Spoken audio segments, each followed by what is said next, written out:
ધોરણ 10 વિષય ગુજરાતી માધ્યમના બાળકો માટે માર્ચ 2024-25ની એસએસસી બોર્ડની પરીક્ષા માટે અપેક્ષિત પ્રશ્ન સંગ્રહ પબ્લિશ થઈ ચૂક્યો છે. મિત્રો, અપેક્ષિતના અંતમાં નમૂનાનું પ્રશ્નપત્ર આપ્યું છે. આજે આપણે એ પ્રશ્નપત્રમાંથી વિભાગ સી વ્યાકરણ વિભાગનું સોલ્યુશન મેળવીશું. દોસ્તો, વિભાગ સી વ્યાકરણ વિભાગ છે, જેમાં માંગ્યા પ્રમાણે ઉત્તર લખો. આખો વિભાગ 20 માર્કનો રહેશે. આપેલા વિકલ્પોમાંથી સાચો વિકલ્પ પસંદ કરીને ઉત્તર લખો. 33થી 40 સુધીના વૈકલ્પિક પ્રશ્નો છે, જેમાં કાઉન્સમાં ઓપ્શન આપેલા હશે. તમારે યોગ્ય જવાબ પસંદ કરવાનો રહેશે. વધુમાં ઉત્તરવહી એટલે કે સપ્લિમેન્ટરીની અંદર માત્ર અને માત્ર ઉત્તર જ લખવાના છે. ચાલો ત્યારે સોલ્યુશનની બિસ્મિલ્લાહ બોલીએ. પ્રશ્ન નંબર 33, નીચેના શબ્દોની સાચી જોડણી શોધીને લખો. આશીર્વાદ અને બીજું છે દૂરબીન. 34મો પ્રશ્ન, ગંગા વત્તા ઉદક શબ્દની સાચી સંધિ જોડો.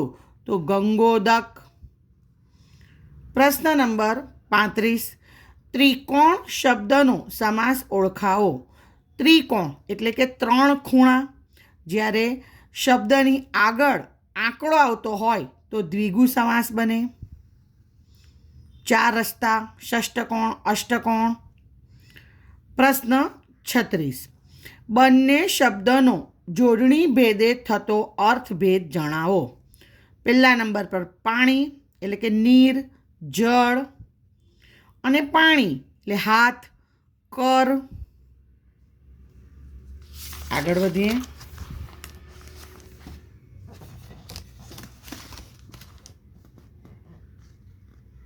ઓકે. પ્રશ્ન નંબર 37, મનેખ જેવા મનેખને કપરો કાળ આવ્યો છે. વાક્યમાંનો અલંકારનો પ્રકાર જણાવો. અનન્વય અલંકાર. પ્રશ્ન નંબર 38, ભણતર શબ્દમાં કયો પ્રત્યય રહેલો છે? પર પ્રત્યય. પ્રશ્ન 39, નીચેના શબ્દોના સમાનાર્થી શબ્દ શોધીને લખો. પહેલું તન, શરીર, બદન, કાયા. બીજું ધવલ, ધવલ એટલે સફેદ, ધોળું. પ્રશ્ન નંબર 40, ચોખા સંજ્ઞાનો આપેલા વિકલ્પોમાંથી સાચો પ્રકાર લખો. ચોખા દ્રવ્યવાચક સંજ્ઞા છે. આગળ વધીએ. 33થી 40 વૈકલ્પિક પ્રશ્નો. હવે પ્રશ્ન નંબર 41, નીચેના રૂઢિપ્રયોગનો અર્થ જણાવો. હૃદય છલકાઈ જવું, ભાવ વિભોર થઈ જવું. ભાવ વિભોર થઈ જવું. પ્રશ્ન નંબર 42, નીચે આપેલ કહેવતનો અર્થ લખો. બોડીને તાવડી કહકી કેવી એટલે જેની પાસે ખાવા માટે અન્ન એટલે કે અનાજ ન હોય તેવા ગરીબ વ્યક્તિ પાસે સાધન ક્યાંથી? જેની પાસે ખાવા માટે અન્ન ન હોય તેવા ગરીબ વ્યક્તિ પાસે સાધન ક્યાંથી? પ્રશ્ન નંબર 43, નીચેના શબ્દ સમૂહ માટે એક શબ્દ લખો. ખરાબ દશા હોવી તે દુર્દશા. પ્રશ્ન નંબર 44, નીચેના શબ્દનો વિરુદ્ધાર્થી શબ્દ લખો. જ્ઞાની તો એનો વિરોધી થશે અજ્ઞાની, એનો વિરોધી થશે જ્ઞાની.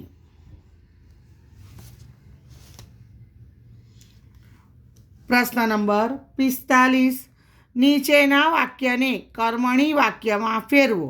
રમેશે ચાની આદત છોડી તો આવશે રમેશથી ચાની આદત છોડાઈ. પ્રશ્ન નંબર 46. નીચેના તળપદા શબ્દનું શિષ્ટ રૂપ લખો. કોણ એટલે કોણ?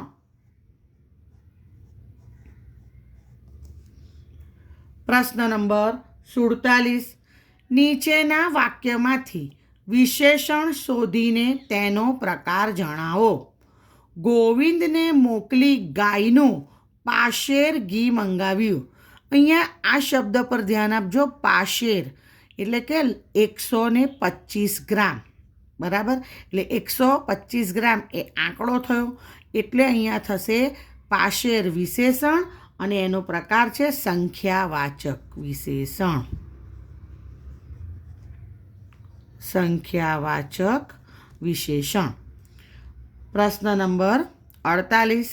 નીચેના વાક્યમાંથી ક્રિયા વિશેષણ શોધીને તેનો પ્રકાર જણાવો. અમે તરત પાછા જવાના હતા. ક્યારે પાછા જવાના હતા?